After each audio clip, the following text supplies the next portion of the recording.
এগুলো দেখে নিশ্চয়ই বুঝতে পেরেছো আজকে আমি বানাবো বড়ার তরকারি, আলু বড়ার তরকারি।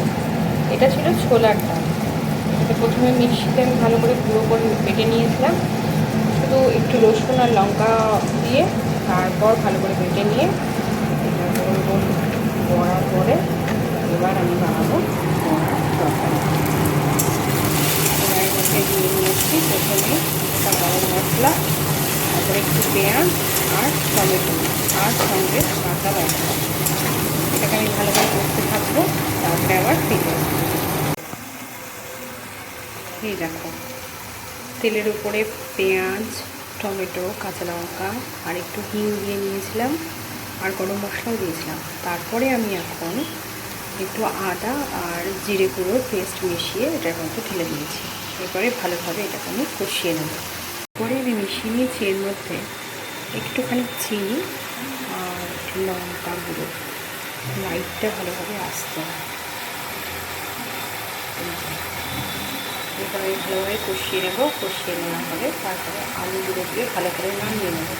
আমি এখানে আলু সেদ্ধ করে রেখেছি। পুরোটা হয়ে গেলে তারপরে আমি ফিরে আসবো।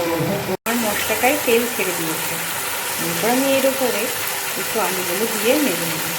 নাড়ানো হলে তারপরে রঙের জন্য ওর মধ্যে কাশ্মীরি লঙ্কা গুঁড়ো দিয়ে দেবো। আমরা মশলাটা আমার কষা হয়ে গেছে আর এর ভিতরে আমি আলুগুলো দিয়ে নেব। আলু দেওয়া হয়ে গেছে, আলু দেওয়া কমছে।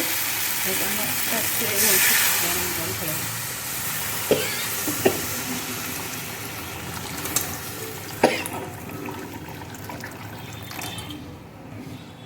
এটা একটু পাতলা ঝোল হবে, বড়া আলু গায়ে গায়ে অতটা হবে না।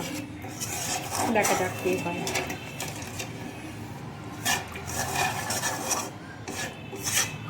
দেখো রঙটা কি সুন্দর এসছে।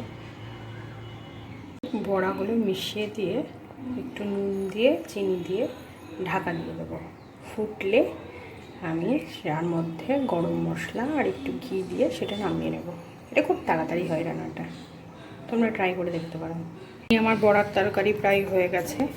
এবার এটার ভিতরে দিয়ে দেবো একটুখানি 1 চামচ মতন ঘি। 1 চামচ মতন ঘি দিয়ে আমি নামিয়ে নেব। তা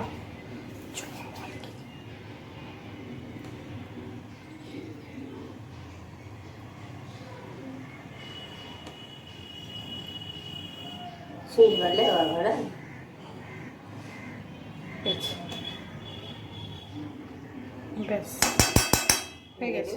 হ্যাঁ, ঘিটা আমি নেড়ে নেব।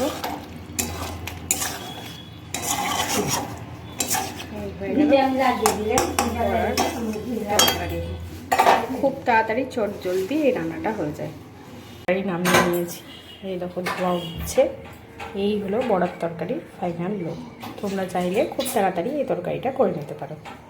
তোমরা সকলেই জানিও আমার এই রান্নাটা কেমন হয়েছে।